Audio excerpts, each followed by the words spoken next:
We all know what happens when a fisherman visits another country.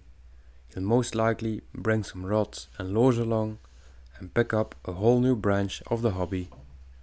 Welcome to the Lures for All channel. This week I'll be taking this lonely Hansen hotshot, cast it in some plaster and make it some new friends.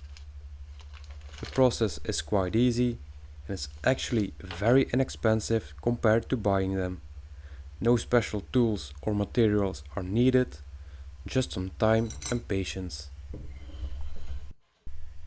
I'll start off by covering this little top in some sort of mold release and Vaseline will work just fine. To make the hole in the lure I will be using soft stainless steel wire, which I need to straighten out first.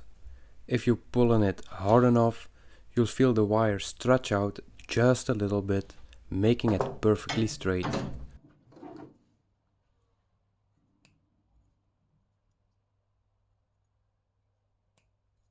After inserting the wire into the lure, I'll give it a thin coat of Vaseline as well. Keep in mind that any lumps or streaks will show up in our plaster mold and eventually in the final product.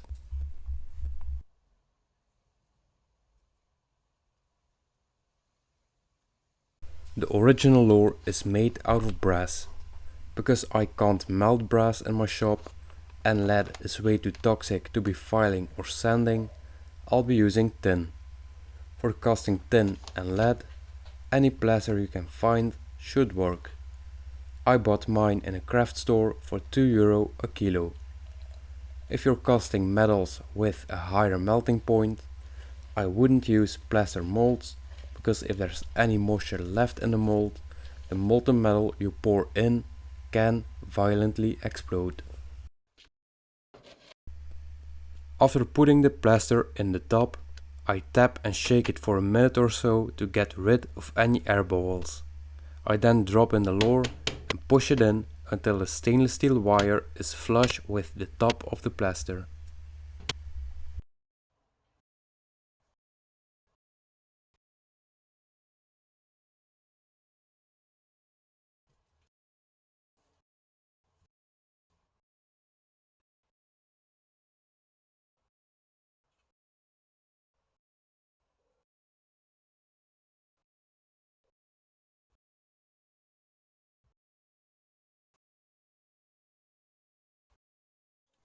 After about 20 minutes I remove the plaster from the top because the plastic doesn't let any moisture out. Removing it will make sure the water in the plaster can evaporate.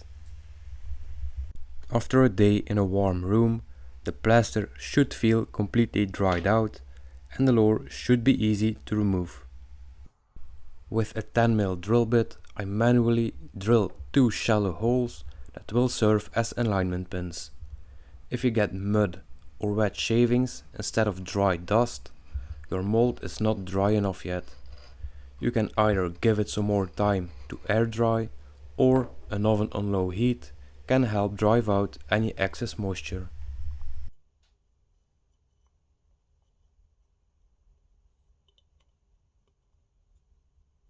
With all of that done, we can start all over again with the mold release and pour the second half of the mold.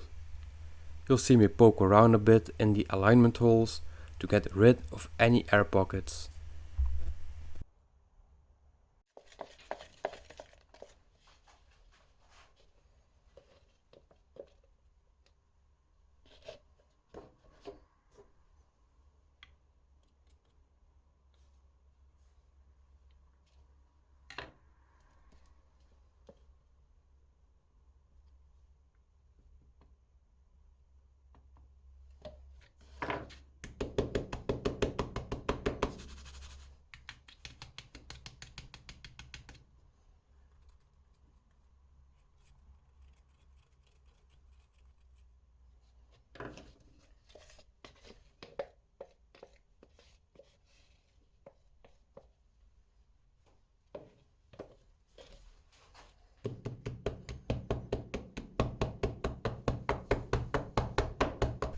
"20 minutes later I once again remove the plaster from the plastic top and after another day the mold is completely dry, and all that's left to do before pouring the metal is to make a pouring spout and a vent hole, which I'll be making with a file. Where exactly you make these holes doesn't really matter, as long as you make them right on the seam where the two halves meet. If you don't, you won't be able to remove your lure from the mold once it's poured. Also, the top of the vent hole should never be lower than the top of the lure to prevent your molten metal from running out. Mine actually is a little too low, but this can be fixed by tilting the mold slightly while pouring.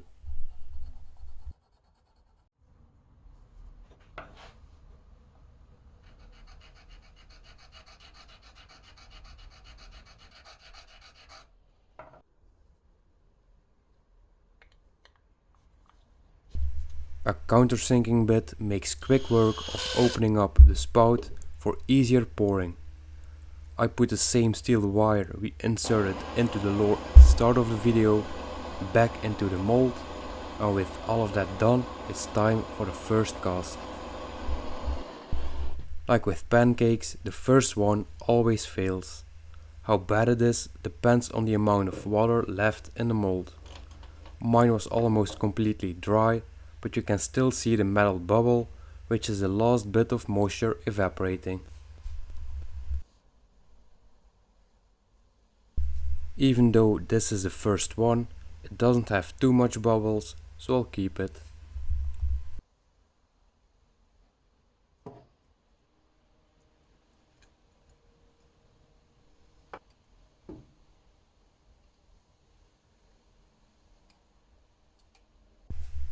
This right here is a second casting, and it looks absolutely perfect.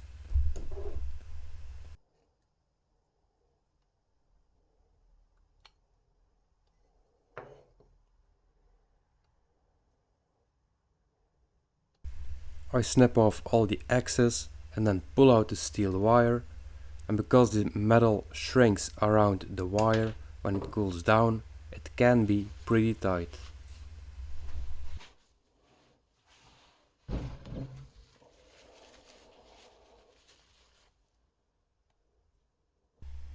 This step right here is exactly why I don't want to be using lead for this.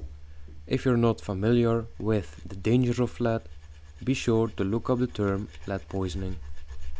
The melting of lead is already bad enough, but it is something you can't really get around as a lure maker. Lead shavings and dust, however, are something I like to avoid. After I file off any rough edges, from here you can either leave it like this, which can work great in certain times of the year, or you can wrap it in foil. I, however, do own an airbrush, so I decided to paint them. I'll be fishing these in spring, so I opted for bright colors. After painting, I coated them in rattle can clear coat to give the paint a little protection when dragging it through the sand. This one here received a gloss finish, and some of them, like this white one here, ended up with matte. All of these ended up weighing about the same weight of 29 grams, give or take a gram. Because I use a heavier metal than the original, they weigh about 25% more, which will greatly improve my casting distance. If you have any questions or want to let me know what you think of the video, please do let me know in the comment section. I've been thinking about whether or not to add background music in my videos, so you can also share your opinion on that. And now with all that said, thanks for watching.